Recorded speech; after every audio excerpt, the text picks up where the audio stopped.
Pernah nggak maksudnya dulu misalnya melakukan sesuatu tuh kayak ya udah lu rencanain aja sendiri biasa, tapi ketika pandemik ini lu jadi berpikir kayak mau merencanakan sesuatu itu tanya Tuhan dulu gitu loh. Gak pernah sih, soalnya kayak dari dulu juga selalu tanya Tuhan dulu sih. Selalu Tuhan maunya rencananya kayak gini, terus nggak berjalan sesuai rencana. Awalnya tuh ya 2020 pasti each one of us punya plan, goals yang mau di-reach. Tapi akhirnya maksudnya saya sadar aja kayak 2020 it's not the year for that. This is the most difficult year. Yap, Iya. betul.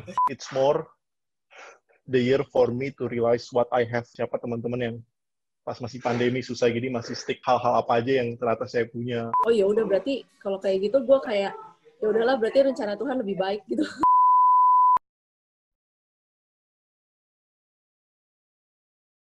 Recalculating the future.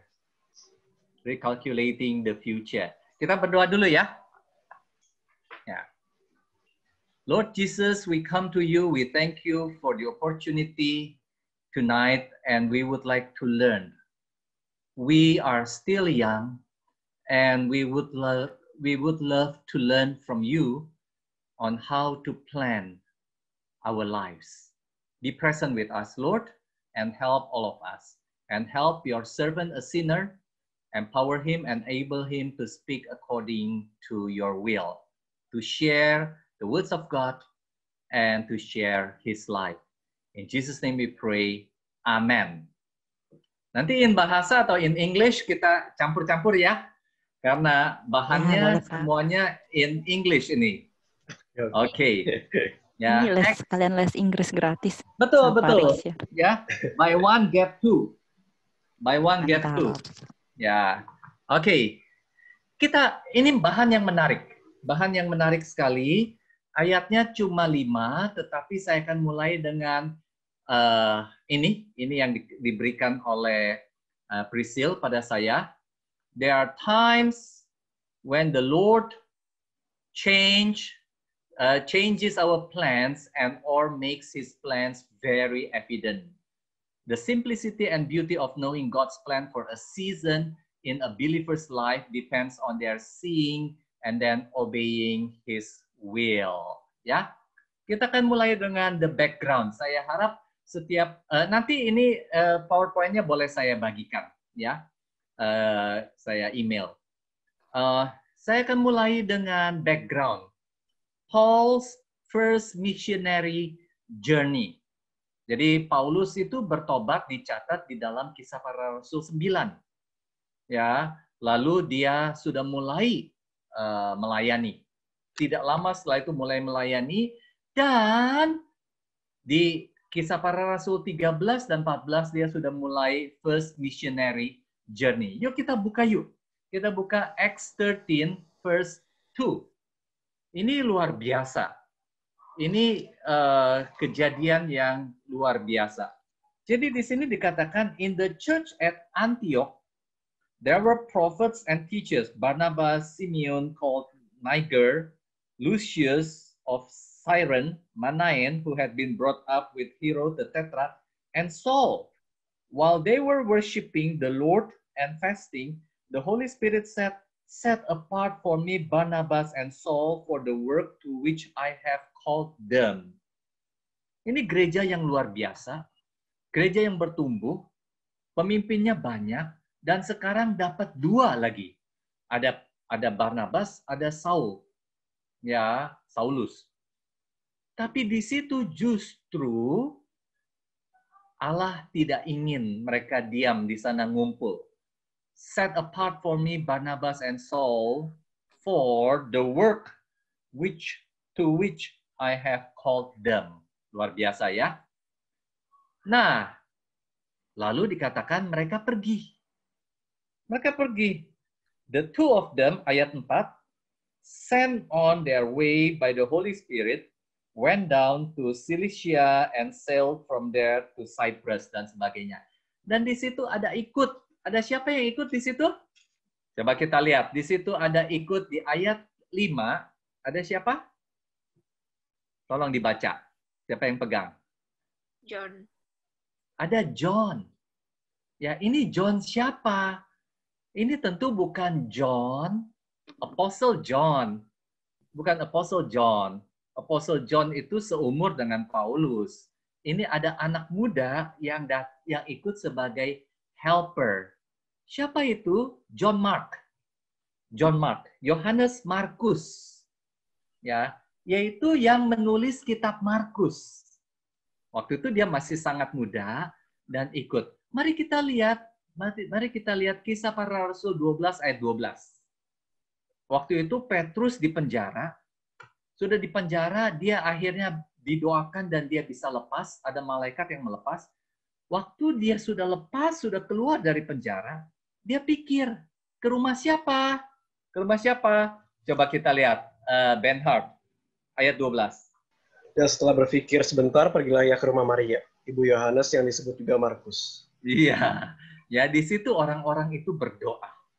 Maria, mamanya dari Yohanes yang disebut Markus.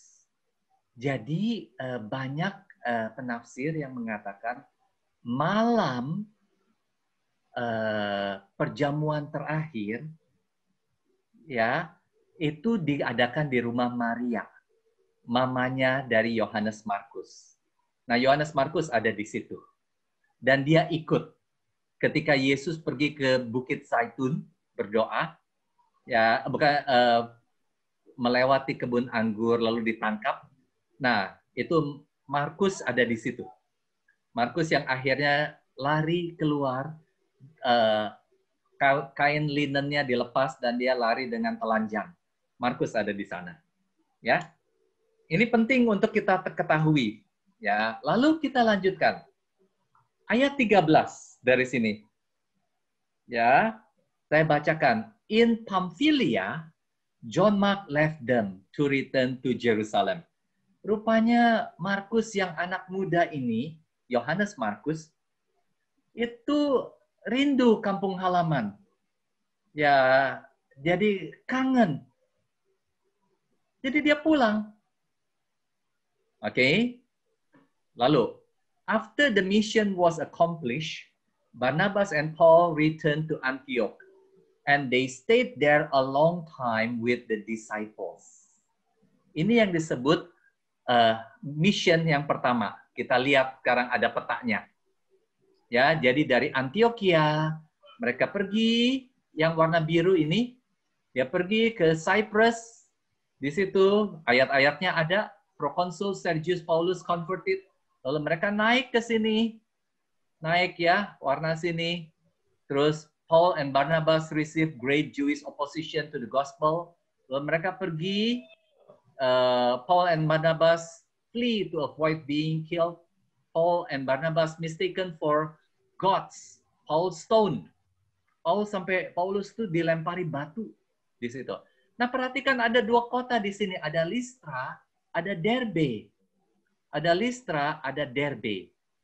Ya, di sana pasti mereka mengabarkan Injil. Lalu mereka pulang kembali.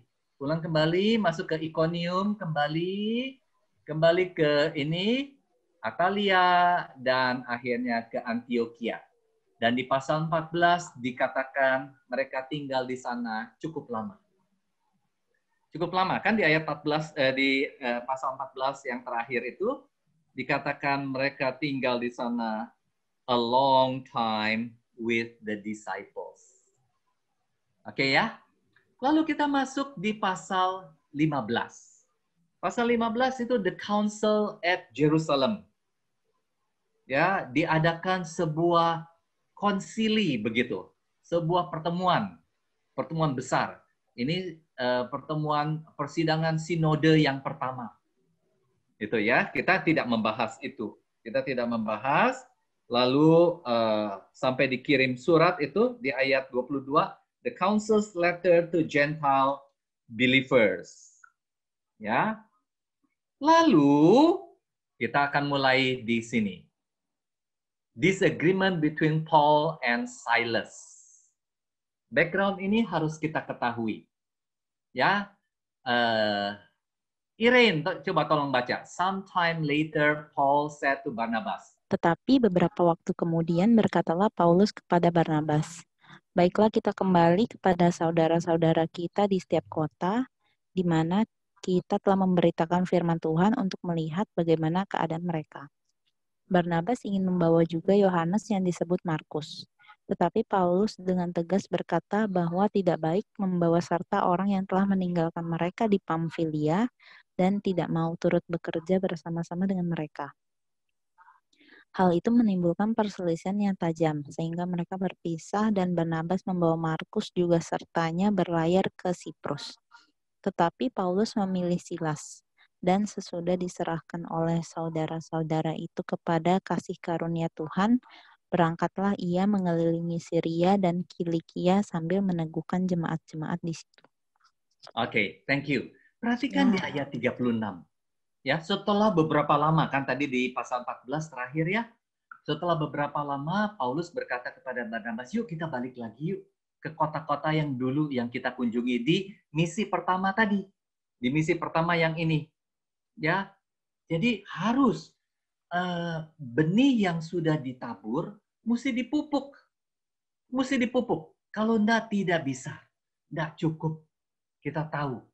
Seperti itu. Paulus ingin kembali. Dan Barnabas mau ajak, kalau tidak salah ini disebut sebetulnya dia punya nephew, dia punya keponakan, John Mark ini, yang sudah pergi. Tapi Paulus bilang tidak, nggak bisa. Ini Mark itu tidak melalui John, also called Mark itu ya, tidak berhasil melalui ujian. Paulus sudah nggak tahan, ya nggak bisa. Ya, maka ini yang menarik adalah ayat 39, they had such a sharp disagreement. Jadi pertengkaran mereka sebagai dua anak Tuhan ini begitu keras, padahal jangan lupa, Paulus itu dulu diterima oleh Barnabas. Murid-murid lain tidak mau menerima Paulus. Barnabas yang mau menerima Paulus. Ya, karena Paulus kan pembunuh, Saulus kan pembunuh. Jadi sekarang begitu keras sampai mereka akhirnya, ya udah pisah. Barnabas took Mark and sailed for Cyprus, but Paul chose Silas and left. Ya, pergilah mereka. Nanti saya tunjukkan lagi petanya. He went through Syria and Cilicia, strengthening the churches. Saya lanjutkan ya. Lalu di pasal 16. Pasal 16. Ya, ini ada dalam bahasa Inggris. Kalau mau baca dalam bahasa Inggrisnya silakan. Supaya semua ikut ya. Vita ya, tadi ada Vita. Silakan Vita. Paul came to Derbe and then to Lystra, where a disciple named Timothy lived, whose mother was Jewish and a believer, but whose father was a Greek. The believers at Lystra and Iconium spoke well of him.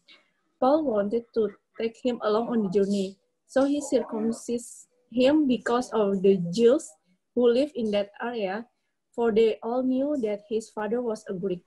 As they traveled from town to town, they delivered decisions reached by the apostles and elders in Jerusalem for the people to obey. So the churches were strengthened in the faith and grew daily in numbers. Ya, ingat kan tadi di pasal 15 ada surat yang harus dibawa kepada ini kan setelah konsili ada satu keputusan, lalu mereka harus bawa surat ini untuk dibacakan kepada semua jemaat-jemaat itu. Jadi ada keputusan bersama. Ya, kalau zaman sekarang kan gampang, tinggal dikirim WhatsApp atau kirim email, tapi zaman dulu kan tidak bisa.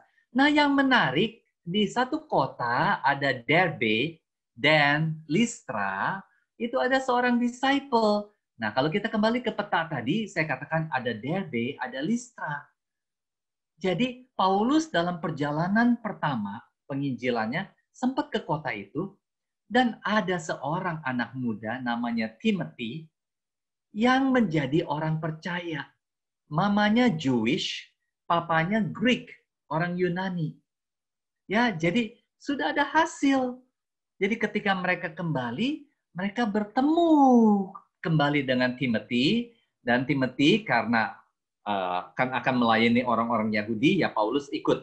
Maka harus disunat dulu supaya nanti tidak menjadi halangan. Ya, amazing. Kenapa saya kasih background? Supaya kita mengerti Alkitab itu luar biasa. Nah, lalu kita masuk ke bagian kita. Ayat 6. Oke, ayat 6 sampai ayat 10. Ya. Paul and his companions traveled throughout the region of Phrygia and Galatia, having been kept by the Holy Spirit from preaching the word in the province of Asia. Aneh, tapi memang betul.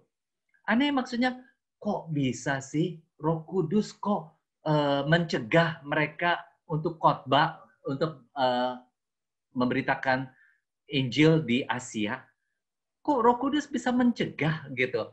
Kan memberitakan Injil baik. Ya, when they came to the border of Mysia, they tried to enter Bithynia, but the Spirit of Jesus adalah Roh Kudus, sama, would not allow them to. So they passed by Mysia and went down to Troas.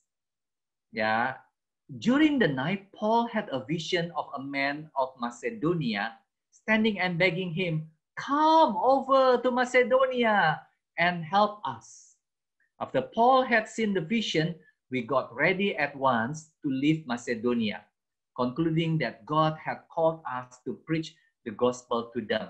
Kira-kira we ini siapa? Siapa Irin? Paulus, Silas sama pengikutnya kali ya Pak ya? Sama Lukas. Yang menulis kitab para rasul kan Lukas. Lukas menulis 2 kitab. Injil Lukas dan kitab para rasul. Dilihat di pasal 1. Ya, Lukas menjelaskan. Theophilus, dalam suratku yang pertama, begini-begini. Sekarang aku lanjutkan. Lukas ikut di sana bersama Timotius, bersama Silas. Lukas adalah intelektual. Dia adalah dokter. Dia ikut. Ya, ini supaya kita tahu. Jadi, kita lihat ya di sini ya.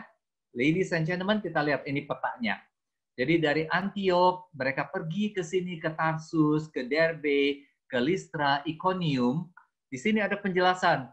Timothy joined Paul and Silas. Ketemu. Nah, mereka tidak boleh khotbah di sini, di daerah Asia. Tidak boleh. Ya, Asia ke sini mereka terus. Mereka mau ke Bithynia dan Pontus, tidak boleh juga. Ya, dilarang oleh Roh Kristus. Ini kepekaan mereka. Bagaimana saya tidak tahu. Ya, tetapi kita tahu kita punya kepekaan ketika kita berjalan dengan Tuhan. Gitu ya. Lalu di sini kan tulis all forbidden. Saya perbesar nih di all forbidden by the Spirit to preach in Asia and Bithynia. Jadi dia mau ke Bithynia nggak boleh, ke Asia nggak boleh. Akhirnya mereka terus ke Mysia dan sampai ke Troas. Troas sudah di ujung. Ya, lalu di situ mereka mendapatkan visi. Orang dari Macedonia bilang, "Come over here." Ya, Macedonia itu di sini sudah nyebrang ke Eropa. Nah, ini daerah ini, sebentar saya tunjukkan petanya, itu sekarang Turki. Nah, di kota ini, di ujung sini, ya lihat cursor saya, itu nanti ada kota, zaman dulu kota Byzantium, lalu Konstantinopel, lalu sekarang menjadi kota Istanbul. Turki kan satu-satunya negara yang ada di 2 benua, Asia dan Eropa. Jadi Turki kalau ikut pertandingan bola, Piala Asia dia ikut, Piala Eropa dia ikut. Gitu ya. Dan dulu ini ada, coba lihat gereja-gereja. Laodikia, Kolose, Efesus, Smyrna, Sardis, Thyatira, Pergamum yang ada di Wahyu. Lalu mereka nyebrang ke sini. Mereka nyebrang ya, sampai ke sini. Kita lanjutkan ya, ini Filipi, lalu ke Tesalonika, lalu ke Berea. Perhatikan ya, lihat petanya. Ke Berea, lalu turun ke Athena, lalu ke Korintus. Lalu mereka akhirnya pulang sampai ke Efesus dan kembali sampai ke Yerusalem, ke Damaskus, dan kembali ke Antioquia. Ya, ini perjalanan yang kedua. Di sini ada perhatian. Coba perhatikan ya. Saya lanjutkan dulu sekarang. Nah, ini Turki zaman baru sekarang. Ya, ini yang tadi petanya sama. Ya, ini yang di ujung saya katakan ada Istanbul. Istanbul. Ya, ini sudah Greece, sudah Athena kan sudah Greece, sudah Eropa. Oke, saya belum pernah ke sini. Tapi saya berdoa kalau Tuhan kasih umur ya, satu saat akan pergi. Saya pengen lihat Efesus. Saya pengen lihat itu gereja itu sekarang sudah cuma jadi tiang-tiang, sudah tidak jadi apa-apa. Turki kan sekarang mayoritas Muslim. Ya, oke. Nah, sekarang saya mau tanya. Kita tidak berhenti di ayat 10. Sebetulnya apa? Benar enggak sih pimpinan Tuhan itu? Pimpinan Tuhan kan mereka mau khotbah di Asia. Mau khotbah di Bitinia. Kok enggak boleh? Kok disuruh ke Eropa, ke Filipi, ya, ke Macedonia. Oke. Nah, coba kita lihat yuk di ayat 11 sampai 15. Yang terjadi adalah kita lihat ya. Tata. Pakai bahasa Indonesia boleh, pakai bahasa Inggris boleh, karena ini saya nggak ada teksnya, Tata. Silakan. Berarti Kisah Para Rasul 16 ayat 11 sampai 15 ya, Pak? Ya. Ya. Lalu kami bertolak dari Troas dan langsung berlayar ke Samotrake. Dan keesokan harinya tibalah kami di Neapolis. Dari situ kami ke Filipi, kota pertama di bagian Makedonia ini. Suatu kota perantauan orang Roma. Di kota itu kami tinggal beberapa hari. Pada hari Sabat, kami keluar pintu gerbang kota, kami menyusur tepi sungai dan menemukan tempat sembahyang Yahudi, yang sudah kami duga ada di situ. Setelah duduk, kami berbicara kepada perempuan-perempuan yang ada berkumpul di situ. Seorang dari perempuan-perempuan itu, yang bernama Lydia, turut mendengarkan. Ia seorang penjual kain ungu dari kota Tiatira yang beribadah kepada Allah. Tuhan membuka hatinya sehingga ia memperhatikan apa yang dikatakan oleh Paulus. Sesudah ia dibaptis bersama-sama dengan seisi rumahnya, ia mengajak kami, katanya, "Jika kamu berpendapat bahwa aku sungguh-sungguh percaya kepada Tuhan, marilah menumpang di rumahku." Ia mendesak sampai kami menerimanya. Ya. Jadi ada businesswoman. Ada businesswoman, Lydia, penjual kain ungu. Dia kaya. Dia pasti kaya. Businesswoman sampai rumahnya bisa menampung Paulus, Silas, Timotius, dan Lukas. Ya, bisa ditampung. Nah, kira-kira ketika mereka ya, enggak tahu berapa kamar ya, apa Paulus di kamar sendiri atau mereka satu kamar dan sebagainya, saya enggak tahu. Tentu Alkitab kan tidak mengatakan lebih detail. Kira-kira malam-malam itu ketika mereka di sana, Lydia sudah jadi orang percaya. Kira-kira Timotius bilang apa ya kepada Paulus, kepada Silas, kepada Lukas yang lebih senior? Kira-kira bilang apa? Imajinasi kita. Saya bayangkan ya, maaf ya, ini yang lain nggak mau ngomong sih. Ya, unmute boleh ngomongnya. Kita kan nggak ada yang salah di sini. Saya bayangkan Timotius bilang, nggak sangka ya Pak Paulus. Ya, benar ya visi yang Tuhan berikan. Ternyata ada yang bertobat. Gitu. Satu keluarga lagi. Betul nggak? Ya, jadi nggak sia-sia mereka pergi ke sana. Ya, kira-kira. Mereka bilang, aduh benar, kita ikutin ini. Ya, benar nih, ada yang bertobat. Tapi, nggak lama setelah itu, di ayat 16 sampai 24, kita nggak baca semua, Paulus masih di sana. Tapi ada satu orang yang terus-terusan ikut Paulus. Ya, ini orang yang kesurupan gitu. Orang budak. Ya, terus-terusan ngomong. Ya, these men are servants of the Most High God who are telling you the way to be saved. She kept this up for many days. Finally, Paul became so troubled, ayat 18, that he turned around and said to the Spirit, "In the name of Jesus Christ, I command you to come out of her." At that moment, the Spirit left her. Nah, gara-gara spirit yang meninggalkan, roh jahat ini meninggalkan, maka si perempuan itu udah nggak bisa meramal lagi, udah nggak bisa ini lagi. Pemiliknya, dia kan slave. Pemiliknya kehilangan penghasilan, kehilangan income.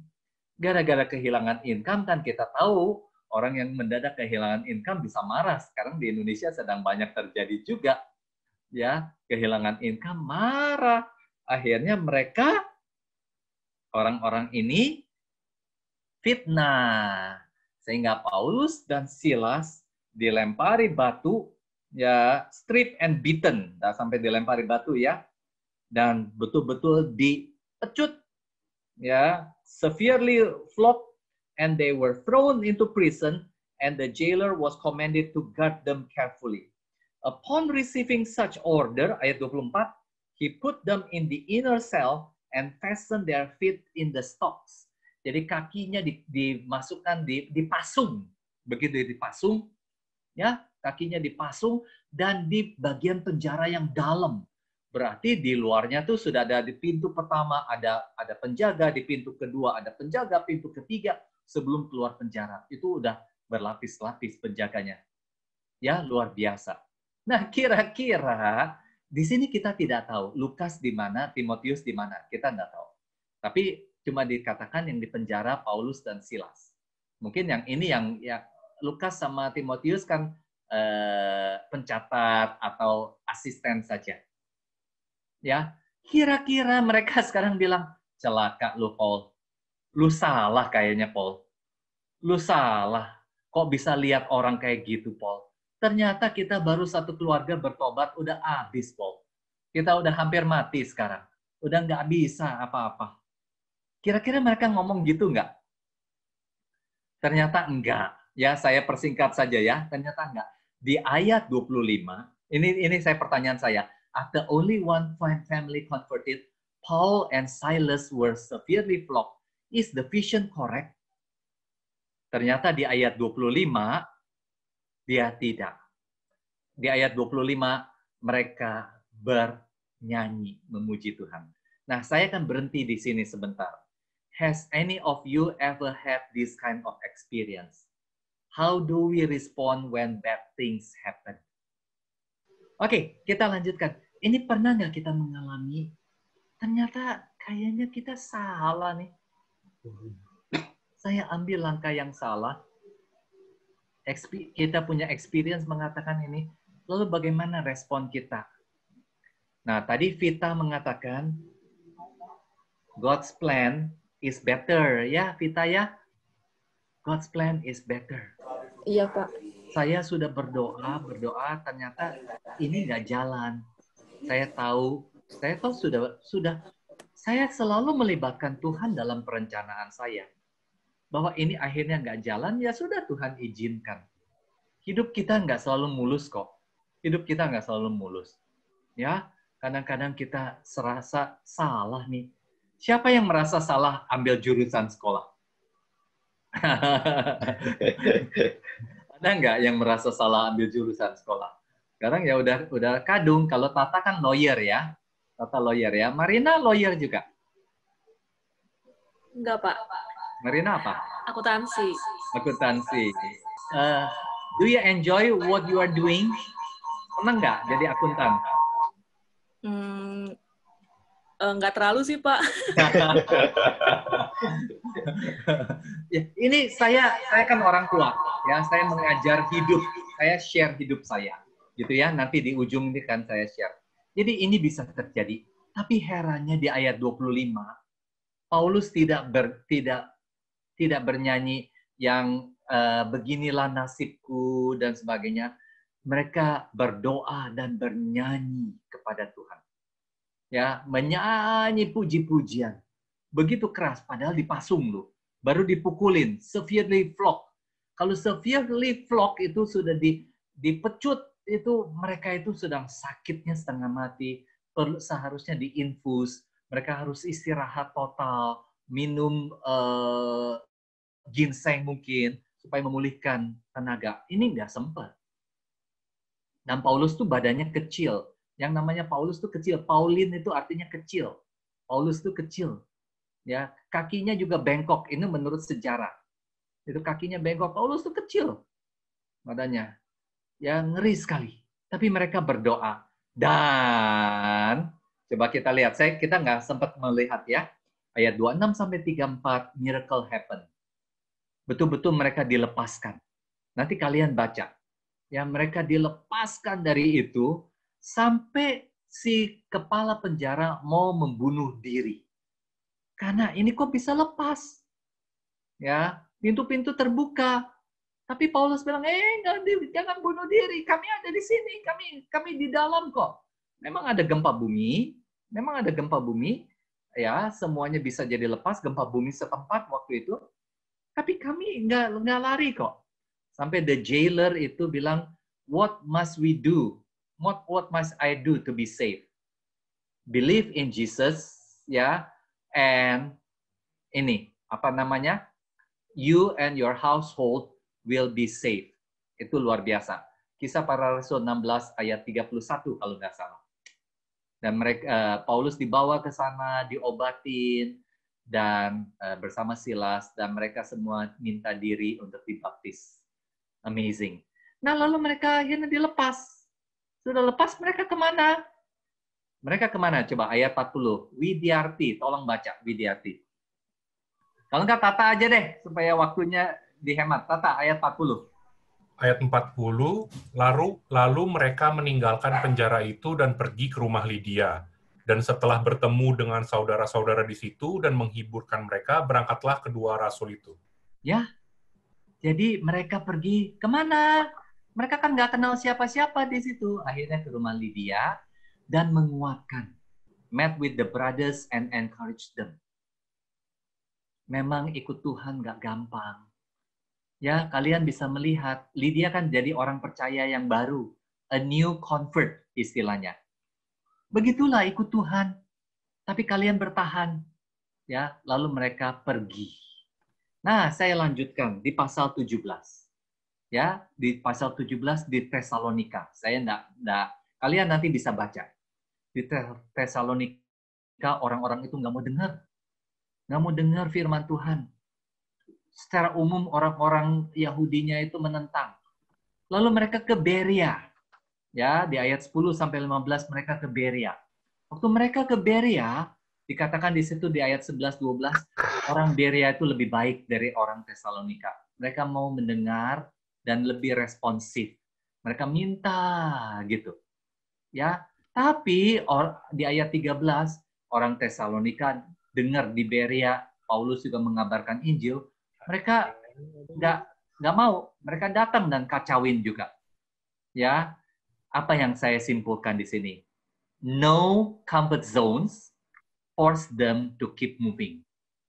Jadi kadang-kadang Tuhan izinkan, saudara-saudara sekalian, supaya kita tidak nyaman.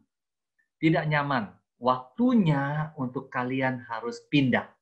Waktunya untuk kalian harus pergi. Kadang-kadang begitu. Nah, saya di LIA menjadi guru, saya share ya. Saya stop share dulu di sini, nanti saya share lagi. Saya tutup. Saya di LIA jadi guru dari tahun 83 sampai 2006. 23 tahun. Ya, tahun 2000 persis saya menjadi kepala cabang LIA Sleepy. Ya, lalu saya mulai tidak merasa nyaman. Tidak mulai merasa nyaman. Mulai tahun 2005, Desember 2005, saya kepala cabang LIA Pramuka waktu itu. Kepala cabang LIA Pramuka, dari LIA Sleepy 2 tahun saya dipindah ke LIA Pramuka, cabang terbesar. Lalu Desember 2005, Direktur Operasi almarhum Pak Sudaryanto berkata, Pak, Bapak mulai tahun depan akan pindah ke LIA Pusat sebagai Manager Customer Service. Ya, sama tingkat ya. Saya branch manager LIA Pramuka, sama-sama manager. Wah, saya orang lapangan, Pak. Saya bilang, tidak, Pak, harus ada penyegaran. Nah, mulai saat itu saya merasa tidak nyaman. Dan saya mulai mencari pekerjaan lain. Begitu. Ya, sampai akhirnya bulan September tahun itu, tahun 2006, saya mengundurkan diri setelah 23 tahun di LIA.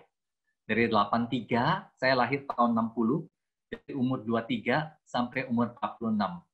Kalau waktu itu lagu sudah ada, saya akan nyanyi separuh jiwaku pergi, gitu ya. Ya karena 23 tahun saya, separuh dari hidup saya baktikan dia. Kadang-kadang begitu. Tuhan buat kenyamanan kita terganggu. Comfort zone kita terganggu. Sehingga kita pikir, apakah ini pimpinan Tuhan? Ya, waktu saya pindah, memutuskan mengundurkan diri, teman-teman saya yang Kristen, senior saya, itu kaget. Nanti dia mau kerja apa? Mau apa begitu? Apakah dia bisa hidup apa enggak? Nah, di Januari tahun itu, di Januari atau Februari, saya sudah dapat kerja, bukan dapat kerja. Saya sebagai kepala cabang di LIA waktu itu, ada pembantu rektor IB menghubungi dan minta Lia untuk mengajar di sana. Lia mengajar para dosennya karena waktu itu rektornya ingin supaya dosennya bisa mengajar dalam bahasa Inggris dan mereka menghubungi Lia. Maka kami datang dan akhirnya saya mengajar di sana.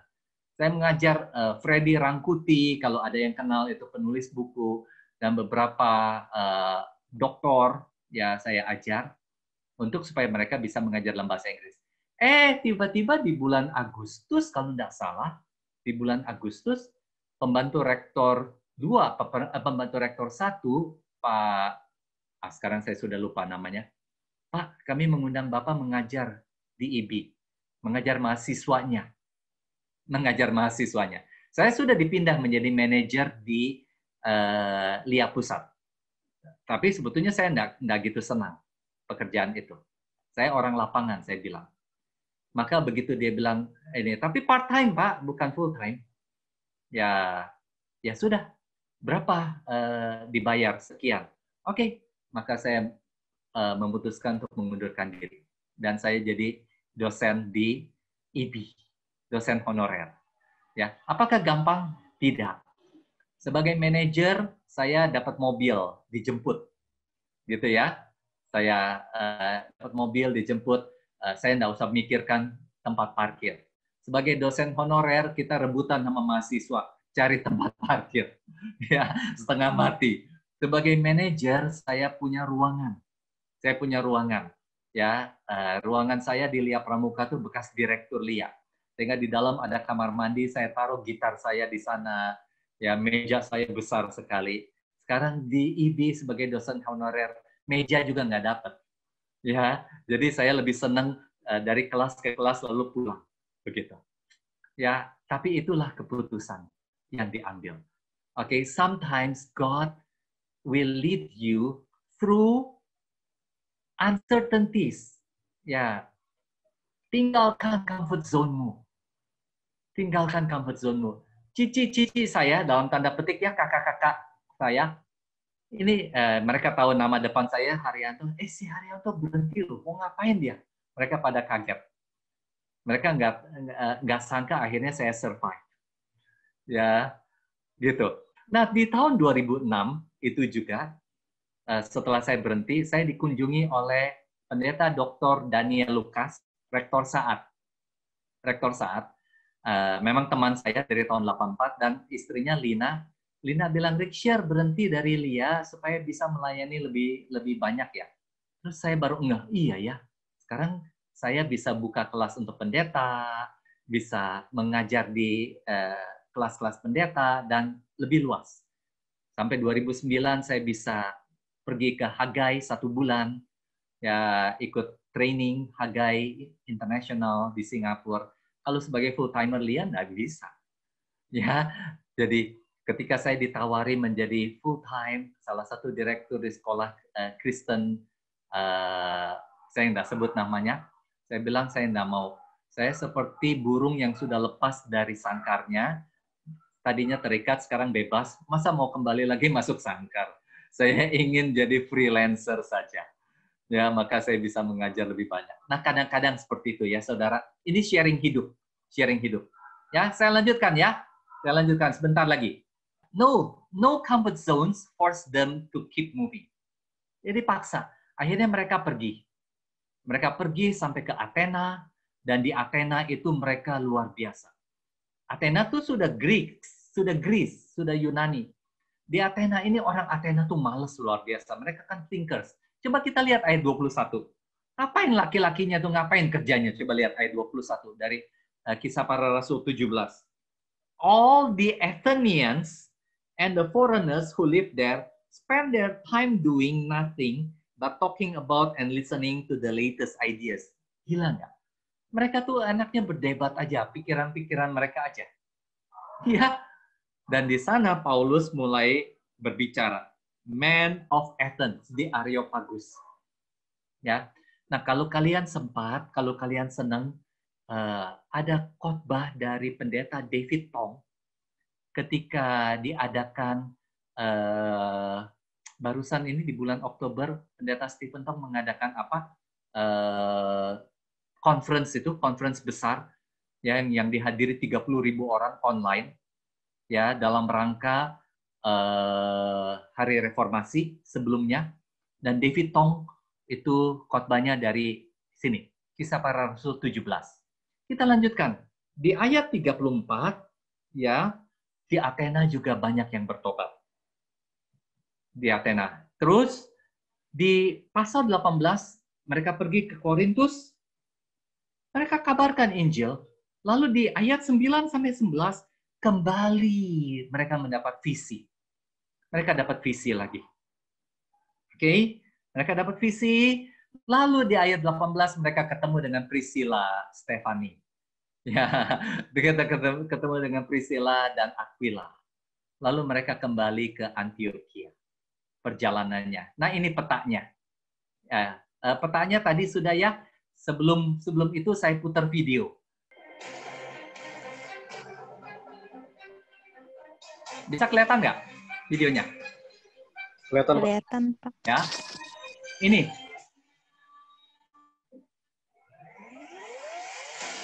Yang tadi digambarkan dengan jelas sekali. Mereka kemana-kemana. Ini tahun 50 waktu itu. Dari Antioquia, di Syria, Paul and Silas depart ke Tarsus, ke tempat lahirnya Paulus, ke Derbe. Ya.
Luar biasa ya.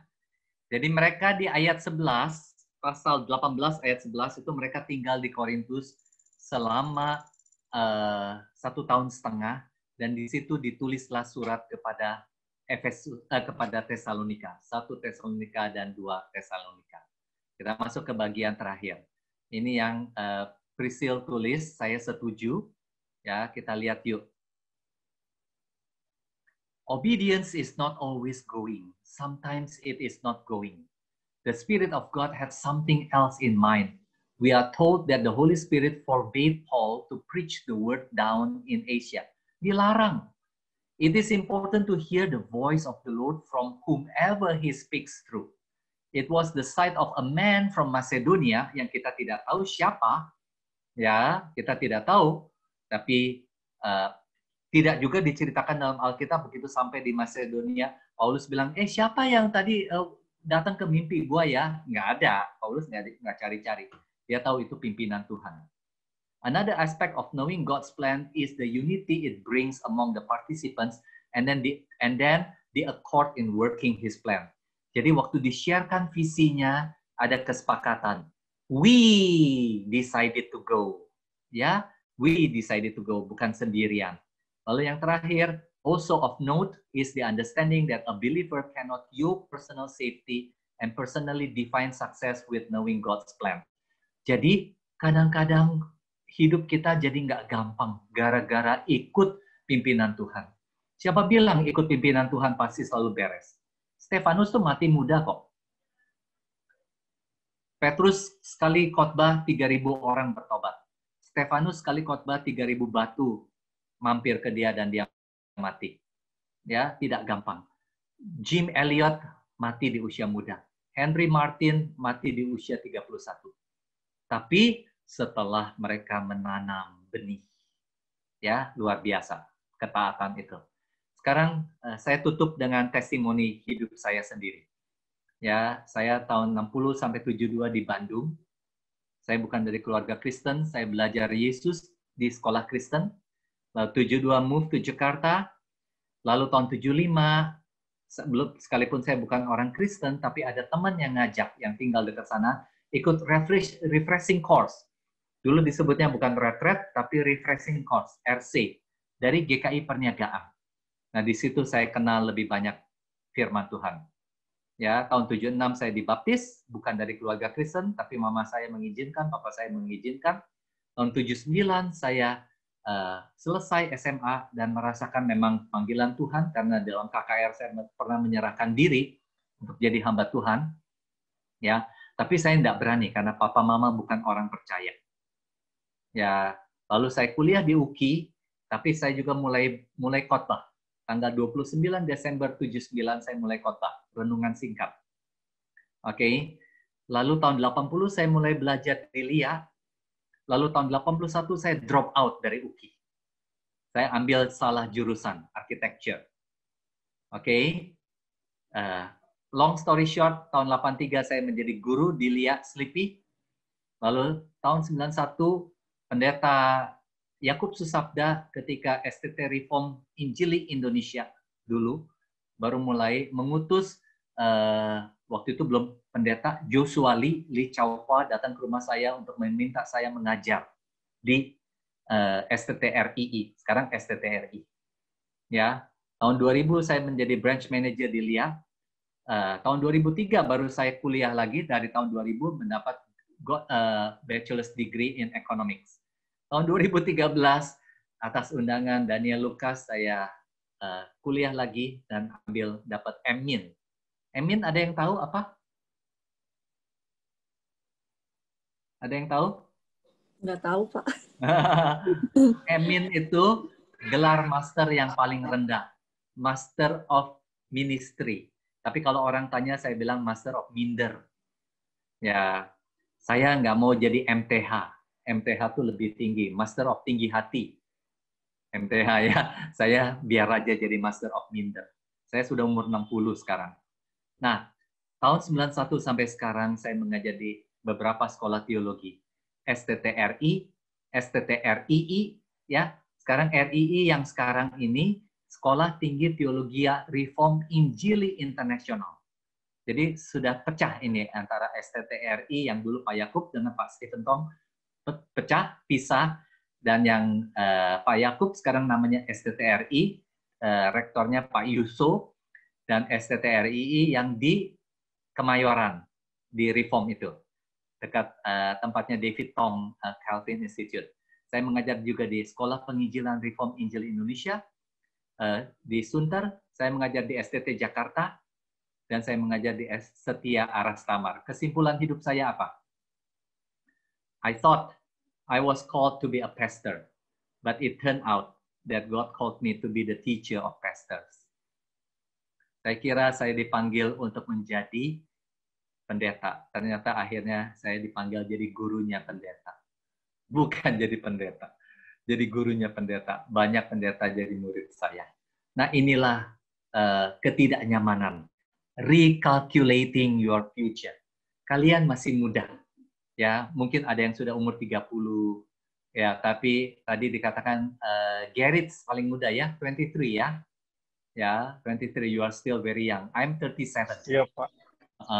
Ya. Oke, saya sampai sana. Irin. Ya, semoga bermanfaat sharing hidup orang tua. Sekarang saya sudah umur 60. Saya sudah umur 60 sudah jadi opa. Sudah jadi opa Gangnam Style. Oh ini penutupnya. Saya tadi belum share. Ini slide terakhir yang saya belum share. Ini yakin betul saudara-saudara. Ya, for you form my inward parts. You wove me in my mother's womb. I will give thanks to you, for I am fearfully and wonderfully made. Wonderful are your works, and my soul knows it very well. My frame was not hidden from you when I was made in secret and skillfully wrought in the depths of the earth. Your eyes have seen my unformed substance, and in your book were all written the days that were ordained for me, when as yet there was not one of them. Saya percaya betul ini, ya, bahwa Allah memegang kendali hidup saya, memberikannya tuntunan sampai sekarang. 25 November yang lalu, yaitu 3 hari yang lalu, Hari Guru. Ya, betul ya, Hari Guru. Jadi ada satu orang tulis di Facebook-nya, kepada guru, are you happy to be a teacher? Maka saya jawab, I'm not only happy, but proud and blessed to be a teacher. Saya lahir untuk jadi guru. Memang itulah hidup saya.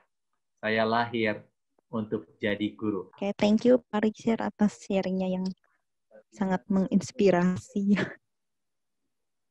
Iya, Pak, sebenarnya aku mau nanya sih, maksudnya kan tadi Pak Richard cerita kayak Pak Richard waktu itu istilahnya memberanikan diri lah untuk keluar dari zona nyaman.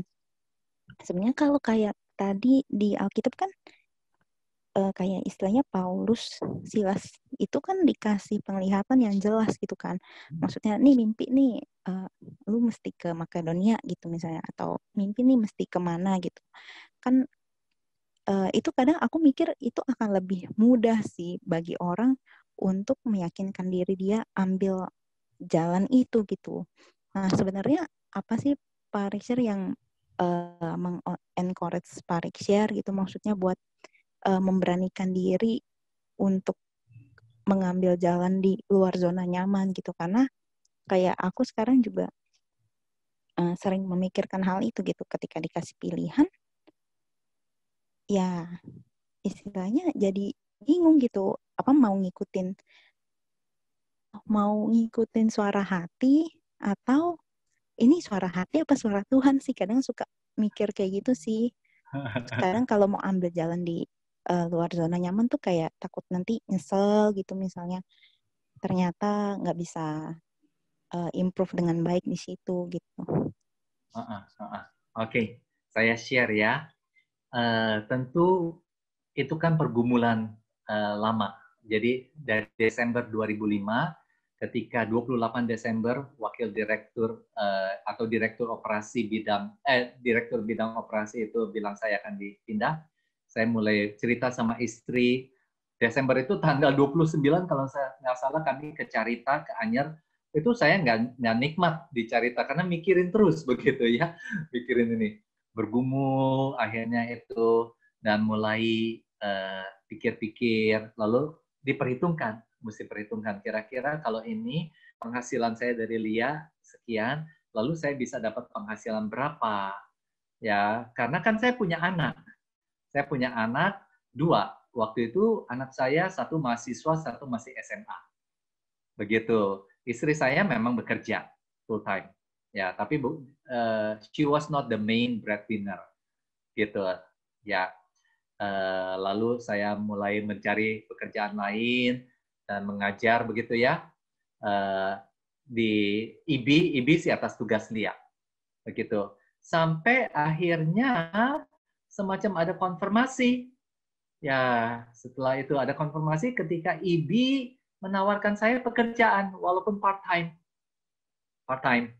Ya, jadi September 2006 ketika saya mulai berhenti, maka saya menjadi dosen honorer di IB.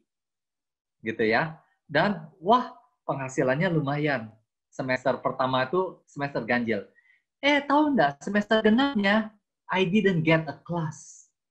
Didn't get a class at all, nggak punya penghasilan. Ya. Nah, jadi begitu ya. Semester genap ternyata nggak ada pekerjaan. Karena di IB waktu itu bahasa Inggris itu 3 semester. English 1, English 2, English 3. Ketika English 1 semester ganjil, itu English 1 dan English 3. Maka IB yang punya 16 kelas, ya mahasiswa semester 1 dan mahasiswa semester 3, itu berarti kan 16 tambah 16. Dosen tetap mereka nggak cukup. Mereka perlu dosen honorer. Begitu semester genap, mereka hanya butuh 16 kelas karena semester genap.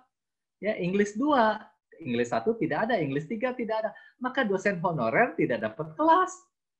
I didn't get a class.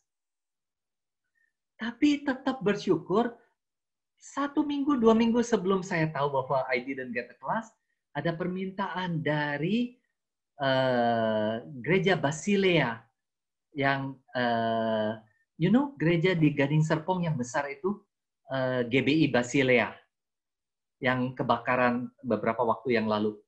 Nah, waktu itu belum jadi gereja, mereka sedang bangun, tapi mereka sudah ada. Itu dari di Menteng tadinya, sudah ada di Kelapa Gading, ada di Karawaci juga. Tapi mereka sedang membangun itu.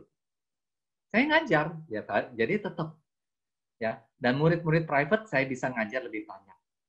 Saya selalu bilang sama istri saya, dari 1 Raja-Raja 17, ketika Elia ada di Sungai Kerit, Elia itu mendapat kiriman makanan dari burung gagak.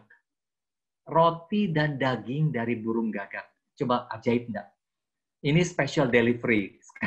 Zaman sekarang kan delivery ya. Mana ada yang delivery kita minta hamburger dari McD dikirimnya oleh burung gagak. Roti dan daging dipisah. Dan ini burung gagak loh. Burung gagak menurut Bible teacher Bill Crowder, itu dari Our Daily Bread, itu burung gagak itu scavenger bird. Burung pemulung.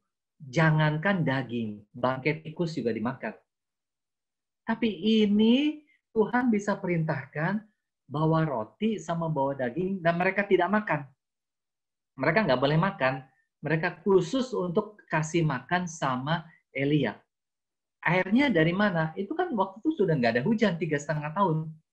Nggak ada hujan kan Elia waktu itu menghadapi Raja Ahab. Ya tidak ada hujan, jadi air juga susah. Tapi dari Sungai Kerit itu keluar air yang mengalir masih ada dan dia minum. Nah, jadi Iren, kalau memang itu sesuai pimpinan Tuhan, Tuhan akan kirim burung gagak. Tuhan akan kirim burung gagak untuk memberi kita makan. Saya sudah buktikan itu sampai sekarang.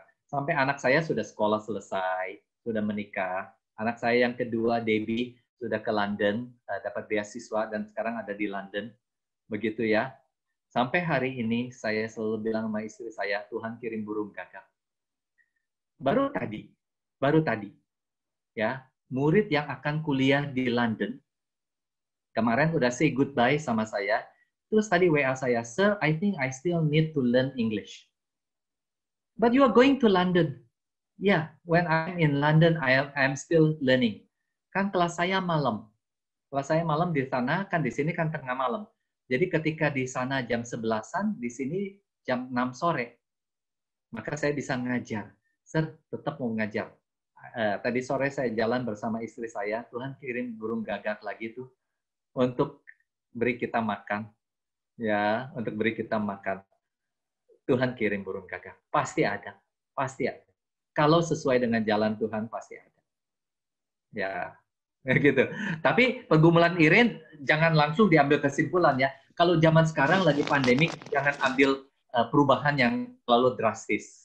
Kita ngeri karena kita ini seperti ada di dalam kapal yang, nggak tahu kalian punya kapal segede apa sih menghadapi badai ini? Apakah kalian kapal yang besar? Perusahaan kalian itu kapal yang besar atau cuma perahu kecil yang belum tentu survive? Nah, ada satu kalimat yang baik. I don't only survive, I will thrive.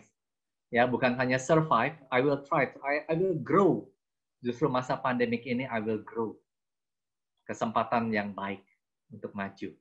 Coba pikirkan, gitu ya. Oke, ada lagi yang mau share? Silakan, Irin. Ya, thank you Pak Richard. Mungkin jadi Irin, teman-teman ada yang Irin boleh saya share sedikit. Ya. Saya tidak dapat mimpi, saya tidak dapat suara begitu. Melihat. Tetapi ya saya dapat tanda seperti kok Ibi kasih saya pekerjaan gitu, ngerti nggak? Terus waktu saya di LIA ada sesama kepala cabang yang bilang, dengar-dengar kamu mau berhenti. Padahal saya belum cerita sama siapa-siapa loh. Dengar-dengar kamu mau berhenti. Kok dia udah tahu ya? Gitu. Ya udah, berarti itu konfirmasi untuk saya. Ya. Tapi waktu saya berhenti, hal pertama yang saya lakukan adalah saya mencatatkan diri sebagai karyawan dari papa saya. Papa saya punya perusahaan yang dipimpin oleh adik saya. Jadi papa kan cuma mengawasi, adik saya sebagai pimpinannya, seperti itu. Tolong catatkan saya sebagai karyawan kalian untuk ikut asuransi kesehatan, asuransi rumah sakit. Karena itu kan mahal kalau sakit. Ya toh? Karena anak saya masih itu. Gitu. Di LIA kan saya dapat asuransi rumah sakit sebagai itu. Jadi saya lebih baik bayar berapa juta per bulan, per tahun, untuk pasti kalau masuk rumah sakit saya dapat jaminan. Mau nggak mau, saya mesti keluarkan.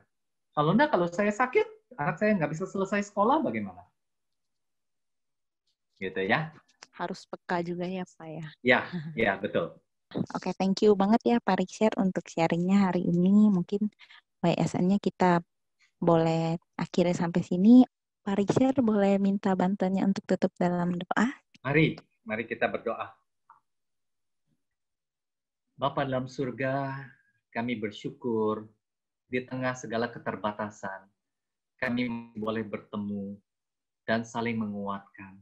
Kami masih boleh belajar dari firman Tuhan. Kami tahu, kami yakin Tuhan hidup dan Tuhan menuntun langkah-langkah kami.